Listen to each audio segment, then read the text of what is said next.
Online ක්‍රමයට ඇඳුමක් පැහැදිලි කිරීමේදී ගොඩක් අයට තියෙන ගැටලුවක් තමයි තමන්ගේ බොඩි මෙෂර්මන්ට්ස් වලට අනුව කොහොමද තමන්ගේ හරියම සයිස් එක හොයාගන්නේ කියන එක. ඇඳුම් පර්චේස් කරන කෙනෙක් ගාව අනිවාර්යයෙන්ම තියෙන ඕන දෙයක් තමයි ටේප් එක කියලා කියන්නේ. ඉතින් මෙන්න මේ වගේ ටේප් එකක් ඔයාලට ළඟ තියාගන්න පුළුවන්.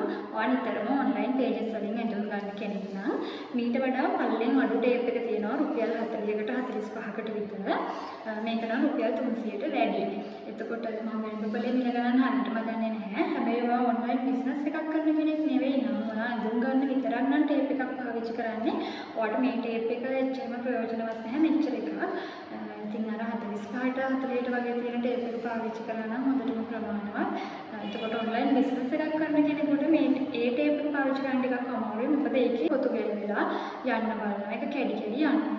ඒ නිසා. ඉතින් දැන් අපි බලමු බොඩි මෙෂර්මන්ට්ස් එකට අනුව ඔයාගේ සයිස් එක කොහොමද හරියටම මැනගන්නේ කියලා. ඔන්ලයින් ස්ටෝර් එකකින් ඔයගොල්ලෝ නිවන සයිස් chart එකක ඒක සයිස් එකට අදාළව අවශ්‍ය වෙන මෙෂර්මන්ට්ස් කීපයක් තමයි මම මෙතන සඳහන් කරලා තියෙන්නේ. එතකොට මම ඔයාලට කියලා දෙන්නම් මේ ඩමි එක පාවිච්චි කරලා ඔයාලගේ බොඩි එකට අදාළව ඒ විදිහට කොහොමද ඔයගොල්ලෝ මැනගන්නේ කියලා.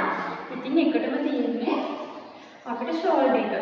ෂෝල්ඩර් එක මනිනකොට ගොඩක් අයට එන ගැටලුවක් තමයි තනියම මැනගන්නේ කොහොමද කියන එක. මොකද ෂෝල්ඩර් එක ටිකක් මේ මෙෂර්මන්ට් එක ගන්න අමාරුයි. මෙන්න මේ විදිහට ගන්න ඕනේ නිසා ගොඩක් අයට ඒක පැටලෙනවා. ඉතින් මම නම් ඔයගොල්ලෝට කියන්නේ ෂෝල්ඩර් එක ගැන හිතන්න කලින් ඊළඟට තියෙන මෙෂර්මන්ට් තුන. ඊළඟට ඔයාලට දෙනවා බස්ට් එක, වේස්ට් එක සහ හිප් එක මැනගන්න. ඒ මෙෂර්මන්ට්ස් තුන හරියටම මැනගත්තොත් ඕගොල්ලොන්ට ඒ මෙෂර්මන්ට්ස් තුනට අදාළ වෙන සයිස් එකේ උරහිස බොහෝ දුරට ඔයාගේ උරහිසේ මිනුමට සමානයි. මොකද මේවා ස්ටෑන්ඩඩ් මෙෂර්මන්ට්ස් නිසා ඔයාට ආයෙ අමුතුවෙන් උරහිස මනගන්න කරදර වෙන්න ඕනේ නැහැ. ඉතින් උරහිස මෙෂර්මන්ට් එක ගන්න ඔයාට තවත් කාගේ හරි උදව්වක් ගන්න පුළුවන් නම් ඒක කරගන්න හැටි මම පෙන්නන්නම් දැන්. ඔයාගේ උරහිස මැනගන්න ඔයා මේ උරහිසේ ඉඳලා මෙන්න මෙහෙම මේ උරහිසට. මේක මීඩියම් සයිස් ඩමි එකක්. එතකොට මේකේ හරියටම 14ක් තියෙනවා උරහිස. සාමාන්‍යයෙන් ස්ටෑන්ඩඩ් මෙෂර්මන්ට් වල මීඩියම් සයිස් එකේ උරහිස එන්නේ අඟල් 14ක්. එතකොට ඔයා මනින්න ඕන උරහිස මෙතන ඉඳලා මෙහෙම එක ඍජු රේඛාවක් විදියට නෙවෙයි මේ දෙල්ලේ ඔයාට මෙහෙම අල්ලුවම හම්බ වෙනවා මෙතන පොඩි අස්තියක්. ඒ අස්තිය හරහා ටේප් එක යන විදිහට තමයි ඔයා උරහිස මෙෂර්මන්ට් එක ගන්න ඕන. මෙන්න මේ විදිහට මෙතන අස්තිය උඩහරහා යන විදිහට තමයි උරහිස මෙෂර්මන්ට් එක ගන්න ඕන. ඉතින් ඔයාගේ උරහිස මැනුම ඔයාට තනියම මැනගන්න ඕන නම් ඔයාට පුළුවන් මෙන්න මේ උරහිස පොයින්ට් එකේ ඉඳලා මෙන්න මෙතෙන් එනකම්. ඔයාලට උරහිස එක හිතා ගන්න අමාරුයි නම් සාමාන්‍යයෙන් මෙහෙම උරහිස මෙහෙම කැඩෙන ස්ථානයට තමයි අපි මෙෂර්මන්ට් එක ගන්න ඕනේ. ඉතින් මෙන්න මේ විදිහට මෙන්න මෙතනින් ටේප් එක තියලා මෙන්න මේ විදිහට මැදමින් අස්තිය හරහා යන විදිහට තමයි මෙෂර්මන්ට් එක ගන්න ඕනේ. මෙන්න කෙලින් ගන්න නැතුව මෙන්න මේ විදිහට මේ අස්තිය හරහා යන විදිහට මෙන්න මෙතෙන් එනකම් මැනගන්න.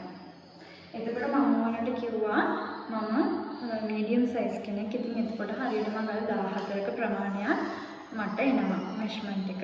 ඊට පස්සේ අපි බලමු ඔයාගේ බස්ට් එක හරියටම මැනගන්නේ කොහොමද කියලා. ඔයා මෙහෙම පපු ප්‍රදේශයේ උඩින් ටේප් එක යන විදිහට තියලා මෙන්න මේ විදිහට මැනගන්න ඕනේ. එතකොට ඔයා මෙතනම මතක තියාගන්න ඕනි කාරණාවක් තමයි ටේප් එක මෙන්න මේ පැත්තේ මෙහෙම පාත් වෙලා තියෙන්න පුළුවන්. එතකොට මෙෂර්මන්ට් එක වැඩි වෙන්න පුළුවන්. එතකොට ඔයා හරි විදිහට මනිනවා ඔයාගේ පපුවට සමාන්තරවම පිටිපස්සට ටේප් එක ඒ සමානවම තියෙන්න ඕන මෙන්න මේ විදිහට. එතකොට තමයි ඔයාලට හරියම සයිස් එක මැනගන්න පුළුවන් වෙන්නේ. බලන්න මේක මම කිව්වා ඔයාලට මේක මීඩියම් සයිස් ඩමි එකක්. එතකොට මේ ඩමි එකේ බස්ට් එක හරියටම අඟල් 34ක් තියෙනවා. ඊට පස්සේ අපි බලමු ඔයාගේ වේස්ට් එක මනින එක සම්බන්ධව. ගොඩක් අය වේස්ට් එක මනිනවා කියලා කිව්වහම හිතන්නේ ඔයාලගේ බොඩි එකේ ලෝ වේස්ට් එක කියලා. මෙන්න මේ විදිහට පහලින් මනිනවා. එතකොට ගොඩාක් සයිස් chart වල ඉන්නේ low waist එක නෙවෙයි high waist එක ගැන ඔයාලගෙන් අහලා තියෙන්නේ. එතකොට high waist එක ගන්නේ ඔයාගේ ශරීරයේ සිහින්න ස්ථානයෙන් තමයි ඔයා මනින්න ඕන.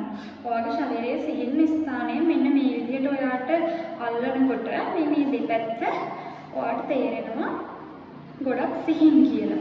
එතකොට ඒ හරිය තමයි ඔයගේ හයි වේස්ට් එක විදියට ගණන් ගන්නේ. එතකොට ඔයා හයි වේස්ට් එකෙන් තමයි මෙන්න මේ විදියට දාලා මැන ගන්න ඕනේ. මම මේක ඔයාලට ඩම්මි එකෙත් කරලා පෙන්නන්නම්. ඩම්මි එකේ ලෝ වේස්ට් එක තියෙන්නේ මෙන්න මේ හරිය. මේ බලන්න. මේ හරියෙන් මැන්නොත් 34ක විතර මෙෂර්මන්ට් එකක් එනවා. එතකොට මීඩියම් සයිස් කෙනෙකුගේ සාමාන්‍යයෙන් ස්ටෑන්ඩඩ් මෙෂර්මන්ට්ස් වලට අනුව වේස්ට් එක හයි වේස්ට් එක තියෙනවා නම් අඟල් 30ක් විතර. එතකොට ඒක මනින්නේ මෙන්න මෙහෙම ඔයාගේ ශරීරයේ සිහින්ම ස්ථානයෙන් තමයි මැන ගන්න ඕන. ඒක මනිද්දි හොඳට මතක තියාගන්න. ටේප් එක පිටුපසිනුත් හරි සමානව මෙන්න මේ විදිහට යන්න ඕන. නැත්නම් මෙෂර්මන්ට් එක වෙනස් වෙන්න පුළුවන්. ඊට පස්සේ අපි බලමු ඔයාගේ හිප් එක මනින්න එක. හිප් එක මනිනකොට ඔයාගේ බැක් එකේ උස්ම ස්ථානයෙන් ඕන මනින්න. ඒක තේරෙන්නේ නැති කෙනෙක් ඉන්නවා නම් මෙන්න මේ විදිහට තමයි මනින්නේ.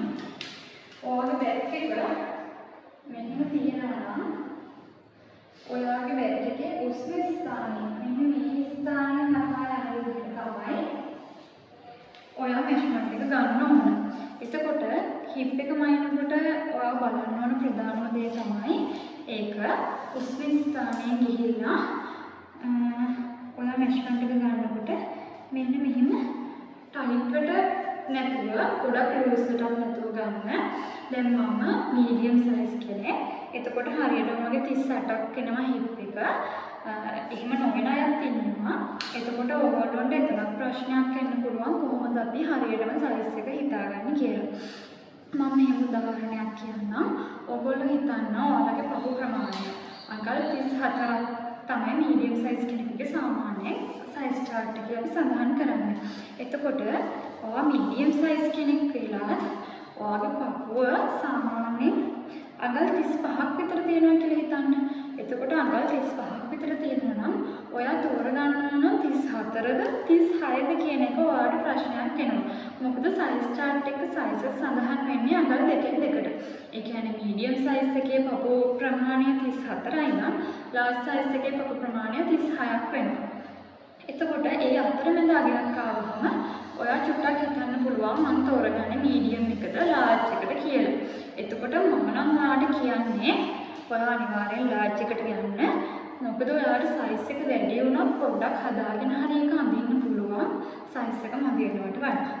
ඉතින් ඔයාට අතරමැදියක් කරවොත් ඔයා ඊට වඩා වැඩිපුර තියෙන සයිස් එකට යන එක ගොඩක් හොඳයි කියලා මම හිතනවා. ඉතින් තවත් සමහර සයිස් charts වල මම දැකලා තියෙනවා ඒගොල්ලෝගේ ඇඳුමේ තියෙන උසක් සඳහන් කරලා තියෙනවා. සයිස් chart එකේම සඳහන් කරලා තියෙනවා උස. එතකොට උස මැනගන්නේ ඔයා මෙන්න මේ කන් පෙත්තේ ඉඳලා කෙලින්ම පහළ කෙළවර බෙල්ලේ මුලින් ටේප් එක මෙන්න මෙහෙම තියලා එතන ඉඳන් තමයි ඔයා උස මනින්න ඕනේ. නැතුව උරහිස මෙහෙට එන්න උස මනින්න එපා. එතකොට ඔයාට ඇඳුම කොට වෙන්න පුළුවන්. මොකද මේ හරිය අපේ උරහිසේ පහත නිසා මේ හරියෙම ඔයා අනිවාර්යෙන්ම උස මනිනකොට මැනගන්න. කොට තවත් ඔයා දැනගන්න ඕනේ කාරණාවක් තමයි ගොඩක් අය බොඩි එකට ලොකුවට අඳින ඇඳුම්. ඒ කියන්නේ ඕවර්සයිස් විදිහට කරන ඇඳුම් වලට සයිස් charts එවුනම ගොඩක් අය හිතනවා අපි වැඩි සයිස් එකක් තමයි කියන්න ඕන කියලා. එතකොට ඔයා මීඩියම් සයිස් කෙනෙක් නම් ඔයා ලාර්ජ් වලින් වගේ ඕඩර් එකක් දානවා. එහෙම කරන්න එපා. මොකද ඇඳුම නිර්මාණය කරන කෙනා ඒ අදාළ සයිස් එකට අනුව ඒක ඕවර්සයිස් කරලා තමයි නිර්මාණය කරන්නේ. එතකොට ඔයා මීඩියම් සයිස් කෙනෙක් නම් සයිස් chart එකට අනුව ඔයාගේ බොඩි මෙෂර්මන්ට්ස් වලට අනුව හරියටම සයිස් එක ඔයා කියන්න. එතකොට ඇඳුම් මිලදී ගන්නකොට ඔයාට කිසිම ප්‍රශ්නයක් වෙන්නේ නැහැ. එතකොට තවත් size charts එවනවා UK US sizes වලට. ඉතින් ඒවා එවුවත් ඔයාගේ බොඩි මෙෂර්මන්ට්ස් ඔයාට හරියටම ගන්න පුළුවන් නම් බය වෙන්න දෙයක් නැහැ. ඒ සයිස් chart වලිනොත් ඔයාට හරියටම ඔයාගේ UK US size එක මොකක්ද කියන එක හොයාගන්න ලේසියි. ඔයාලට ඔන්ලයින් ක්‍රමයෝන්සේ ඇඳුමක් මිලදී ගැනීමේදී අත්‍යවශ්‍ය වෙනවා මිනුම් හතරක් තමයි මම ඔයගොල්ලොන්ට කියලා දුන්නේ. ඉතින් මම විශ්වාස කරනවා අය ඔයාට ඔයාගේ සයිස් එක වැරදෙන එකක් නැහැ. ඔයාට හරියටම ඇඳුම් සයිස් එක ගන්න පුළුවන්. එතකොට කිසි ප්‍රශ්නයක් වෙන්නේ නැහැ. ඉතින් මගේ බිස්නස් එක ඇතුලේ මම ලැබපු අත්දැකීම් එක තමයි මම ඔයාලට ඒක කියලා දුන්නේ. මොකද ගොඩක් අයට තේරෙන්නේ නැහැ. තමන්ගේ සයිස් එක එක බලා ගන්න. තමන්ගේ බොඩි මෙෂර්මන්ට්ස් වලට අනුව ගැළපෙන සයිස් එක තෝරගන්න ගොඩක් අයට තේරෙන්නේ නැහැ. ඉතින් ඒ නිසා මම හිතනවා මේ වීඩියෝ එක ගොඩක් දෙනෙකුට ප්‍රයෝජනවත් වෙන්න ඇති කියලා. ඉතින් ඔයාලට තවත් මොනවා හරි ඇඳුම් මිලදී ගැනීමේදී දැනගන්න ඕනේ මොනවා හරි කරුණු තියෙනවා නම් පහලින් කමෙන්ට් එකක් දාන්න. මම ඔයාලට වීඩියෝ එකකින් ඒවත් පුළුවන් විදිහට පාඩම් අරගෙන එන්නම්. ඉතින් හැමෝටම සුබ දවසක්.